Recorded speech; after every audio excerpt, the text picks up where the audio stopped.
Hello guys, welcome back to my channel पर वापस लौटने के लिए आप सभी का हार्दिक स्वागत, हार्दिक अभिनंदन। हिंदूवादी मान्यताओं के अनुसार जिन 16 संस्कारों का वर्णन हमारे आद्य ग्रंथों में किया गया है, यानी जिन एंशिएंट बुक्स में किया गया है, उनमें 16 संस्कारों में जन्म दिवस संस्कार का जिक्र कहीं भी नहीं आता है। लेकिन बदलते परिवेश और आधुनिकता के दौर में संस्कारों की परिभाषा में एक आध संस्कार और भी जुड़ गया है। इनमें जन्म दिवस संस्कार सबसे पहले हमारे समक्ष उभर करके आता है। वैसे तो हिंदुओं के सनातन धर्म में 48 संस्कारों का उल्लेख किया गया है, लेकिन उसके बाद शास्त्रों में 16 संस्कारों का अलग से वर्णन किया गया है। अर्थात 48 संस्कारों में से 16 संस्कारों को दैनिक जीवन में निर्वहन के लिए अपनाया गया था। सनातन धर्म की यह भी विशेषता रही है कि स्मृतियों से लेकर अन्याय निर्धारणों के समय समय पर परिवर्तन किए जाते रहे हैं। परिणाम स्वरूप अब संस्कारों की संख्या भी 16 से घटकर 12 हो गई है, और यह आवश्यक भी था, क्योंकि 21वीं शताब्दी के दौर से गुजर रही युवा पीढ़ी के लिए यह परिवर्तन किए जाने भी आवश्यक थे, जिसे कि सनातन धर्म की संस्कार संस्कृति को युवा पीढ़ी तक पहुंचाया जा सके। वैसे अगर संस्कार को हम साधारण भाषा में कहें तो उसका यह अर्थ है कि माता पिता के प्रत्येक कर्म का हिस्सा उनके बच्चों तक बिना किसी को कहे और बिना किसी को बताए प्राकृतिक रूप में स्वयं ही पहुंच जाता है। सही मायने में संस्कार का यही अर्थ है, जो छाया रूप में बच्चों तक अनायास ही पहुंच जाता है। आइए अब ले चलें आपको तीनों नातिन के जन्म दिवस उत्सव की ओर। वेदा ईधा जीवा के जन्म दिवस उत्सव को लेकर यह कंटेंट तैयार किया गया है। सबसे पहले आपको रूबरू करवाते हैं वेदा के जन्म दिवस उत्सव को लेकर। दोस्तों, ये है होटल जुमेरा क्रीक साइड। इसी होटल में वेदा का बर्थडे भी सेलिब्रेट किया जा रहा है। अब ये देखिए ना दोस्तों, हम क्यों पिंक ड्रेस में दुबई पहुंचे हैं। अब आप अंदाज़ा लगाइए कि दुबई में किसका बर्थडे सेलिब्रेशन हो रहा है। जैसा कि आप लोगों ने पहले ही कुछ हमें कह दिया था कि वेदा का बर्थडे कहाँ सेलिब्रेट हो रहा है, ये दुबई में वेदा का बर्थडे सेलिब्रेट हो रहा है। अभी अशोक जी मेरे साथ है, त्यागी जी भी मिलने वाले हैं। हम सिर्फ 3 जन ही इस वीडियो में आने वाले हैं, बाकी फैमिली मेम्बर आते हैं नहीं आते हैं, कुछ भी नहीं कहा जा सकता है।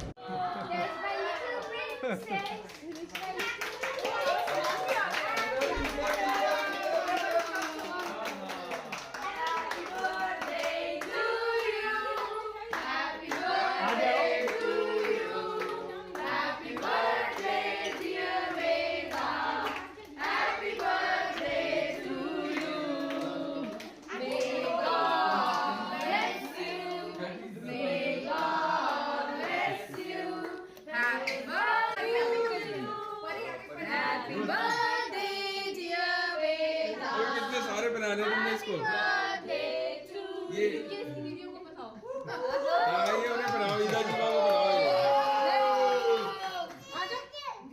इस सृष्टि के प्राणियों में मनुष्य सर्वश्रेष्ठ, असाधारण और विशिष्ट है। इसी प्रकार उसके कर्तव्य और दायित्वों के साथ भी उत्कृष्टता जुड़ी है, जिससे सभ्यता और संस्कार आदि नामों से जोड़ा जाता है। व्यक्तिगत नीति निष्ठा और सामूहिक क्षेत्र में सामाजिक निष्ठा इसे ही कहते हैं। असभ्य, अशिष्ट, दुर्गुणी, दुर्व्यसनी, अनाचारी होने पर मनुष्य अपने लिए और दूसरों के लिए विपत्ति का कारण बनता है। वह समाज में बदनाम होता है, उसे समाज किसी भी तरह से मान सम्मान नहीं करता है, वह एक गिरे हुए स्तर का व्यक्ति माना जाता है। इन सभी चीज़ों से, इन सभी दुर्व्यसनों से छुटकारा पाने के लिए मनुष्य में संस्कार का होना बहुत ज़रूरी होता है। तभी कहा जाता है कि मनुष्य संस्कार जनित होना आवश्यक है। वैसे तो मनुष्य जन्म से अन्य प्राणियों की तरह इस दुनिया से अपरिचित और असभ्य होता है, लेकिन अभिभावकों यानी माता पिता के सुसंस्कार ही बच्चों की आधारशिला का काम करते हैं। उसी से बच्चों की एक आधारशिला मजबूत बन करके आगे को बढ़ती है। इसी से तो माता पिता को बच्चों के संस्कारों की पहली पाठशाला, बच्चों की पढ़ाई की पहली पाठशाला मानी जाती है, जहाँ से बच्चों के चरित्र का निर्माण होता है और संस्कारों की भावभूमि तैयार होती है। माता पिता ही अपने बच्चों को शिष्ट आचरण और सभ्य आचरण का अभ्यास करवाते हैं, जिसका कि बच्चों की जीवन शैली पर अक्षरशः प्रभाव पड़ता है। हिंदूवादी मतानुसार मनुष्य का मान सम्मान, गरिमा, प्रतिष्ठा सीधी सीधी संस्कारों के साथ जुड़ी है।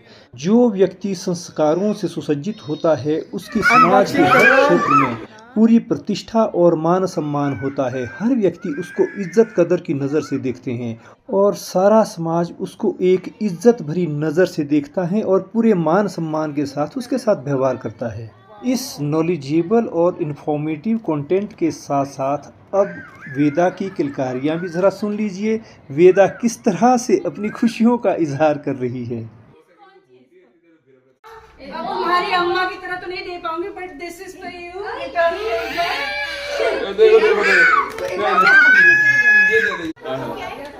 यस ये लो क्या चाहिए क्या इसको? हाँ हाँ हाँ हाँ चलो वेदा की किलकारियों ने सारा म्यूजिक सिस्टम बंद कर दिया था। चारों ओर वेदा की आवाज़ें ही आवाज़ें सुनाई दे रही थी। वेदा के जन्म दिवस उत्सव के साथ साथ अब ईधा और जीवा का जन्म उत्सव दिखाया जाना भी बनता ही है। ईधा जीवा का जन्म दिवस उत्सव भी एक नई अंगड़ाई लेकर के आ रहा है। आइए देखिए ईधा जीवा का जन्म उत्सव कैसे मनाया गया।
नृत्य का सिलसिला तो चलता ही रहेगा। इसके साथ साथ हमें संस्कार शब्द की भी जानकारी ले ही लेनी चाहिए कि संस्कार पर हमें अगर नॉलेज मिल जाए तो इससे बेहतर और क्या हो सकता है। संस्कार शब्द की उत्पत्ति क्री धातु में सम उपसर्ग और धय प्रत्यय लगाकर की गई है।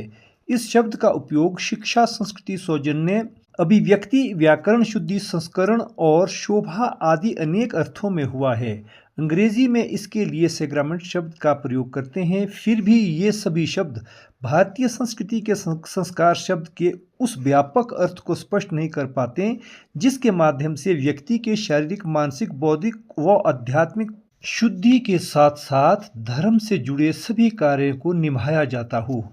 मनुस्मृति में तो संस्कारों पर विस्तृत रूप से चित्रण किया गया है, लेकिन आद्य शंकराचार्य ने भी कहा है कि जिसका संस्कार कर्म किया जाता है उसमें गुणों का आरोपण किया जाता है, अर्थात उसमें गुणों को उत्पन्न करने की एक ऊर्जा भरी जाती है और उसके दोषों को दूर करने के लिए कर्म किया जाता है। अगर हम आम बोलचाल की भाषा में कहें तो संस्कार उसे कहते हैं जिससे दोष हटते हैं और गुण हमारे समीप आते हैं। बता दें कि आर्य संस्कृति के अनुसार वेद, स्मृति, तंत्र में सब मिलाकर 48 संस्कार पाए जाते हैं, किंतु इनमें भी 16 संस्कार प्रमुख हैं जो इस प्रकार गिनाए जाते हैं। गर्भधान, पुंसवन, सीमांतोन्नयन, जातकर्म, नामकरण, निष्क्रमण, अन्नप्राशन, चूड़ाकरण, कर्णभेद, विद्यारंभ, उपनयन, वेदारंभ, केशांत, समावर्तन, विवाह और अंत्येष्टि, ये 16 संस्कार बताए गए हैं। वेदों के कर्म मीमांसा दर्शन में कहा गया है कि यदि इन्हें विधि पूर्वक संपन्न किया जाए तो प्रथम 8 संस्कार प्रवृत्ति मार्ग एवं शेष 8 मुक्ति मार्ग पर मनुष्य को पहुंचा देते हैं। सनातन काल से ही भारतीय संस्कृति का ध्येय रहा है कि व्यक्ति को धर्मपरायण और कर्तव्यनिष्ठ बनाया जाए। ऐसे शब्द ही तो व्यक्ति को संस्कारवान कहलाने का अधिकार देते हैं। भारतवर्ष की प्राचीन संस्कृति के गौरव और गरिमा को गगनचुंबी बनाने में जिन अनेक सत्प्रवृत्तियों को श्रेय मिलता है उनमें से एक बहुत बड़ा कारण यहाँ की संस्कार पद्धति को भी माना जा सकता है। यह पद्धति सूक्ष्म अध्यात्म विज्ञान की अति प्रेरणास्पद प्रक्रिया पर आलंबित है। वेद मंत्रों के स्वस्वर उच्चारण से उत्पन्न होने वाली ध्वनि तरंगे यज्ञ ऊर्जा के साथ संबद्ध होकर अलौकिक वातावरण प्रस्तुत करती है। जो भी व्यक्ति इस वातावरण में एकत्र होते हैं या जिनके लिए उस पुण्य प्रक्रिया का प्रयोग होता है वे उससे प्रभावित होते हैं। यह प्रभाव ऐसे परिणाम उत्पन्न करता है जिससे व्यक्ति के गुण, कर्म, स्वभाव आदि की अनेक विशेषताएं प्रस्फुटित होती है। संस्कारों की प्रक्रिया एक ऐसी आध्यात्मिक उपचार पद्धति है जिसका परिणाम व्यर्थ नहीं जाने पाता है। व्यक्तित्व के विकास में इन उपचारों से आश्चर्यजनक सहायता देखने को मिलती है। आइए जीवन के कटु यथार्थ से भी आपको परिचित करवा लेते हैं। शुभ संध्याकालीन समय पर सभी को नमस्कार। तो जैसा कि अभी मेरे बड़े बेटे अभिनव शुक्ला ने जिक्र किया, उन सभी बातों से सहमत होते हुए मैं बात को आगे बढ़ाना चाहता हूं। अगर ईधा और जीवा का सही मायने में जीवन यात्रा देखी जाए तो इसमें बहुत बड़ा योगदान है शकुंतला का। कहाँ है शकुंतला? इसको आजीवन नहीं भुलाया जा सकता। आज ये जो आप हंसते खेलते चेहरे देख रहे हैं, ये आज तब बन कर गए हैं जब शकुंतला की इसके पीछे बहुत बड़ी कुर्बानी है।